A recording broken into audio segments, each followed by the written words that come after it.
హైదరాబాద్ గచ్చిబౌలి నుంచి కొండాపూర్ వరకు నిర్మించిన ఫ్లైఓవర్ ప్రారంభానికి ముహూర్తం ఖరారైంది.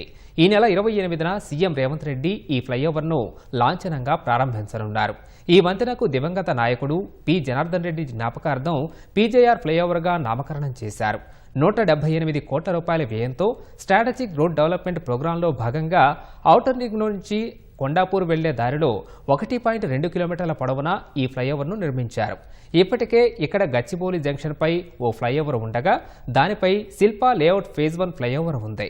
ఇప్పుడు దానిపై ఫేజ్ 2 ఫ్లైఓవర్ను నిర్మించడం విశేషం. ఈ ఫ్లైఓవర్ అందుబాటులోకి వస్తే గచ్చిబౌలి జంక్షన్ వద్ద తీవ్రమైన ట్రాఫిక్ సమస్య నుంచి వాహనదారులకు ఊరట లభించనుంది. ఓఆర్ఆర్ నుంచి కొండాపూర్, హఫీజ్పేట్ మార్గాల్లో వెళ్లే వాహనాలకు ఇది చాలా అనుకూలంగా ఉంటుంది. హైటెక్ సిటీ, ఫైనాన్షియల్ డిస్ట్రిక్ట్కు మెరుగైన కనెక్టివిటీ లభిస్తుంది.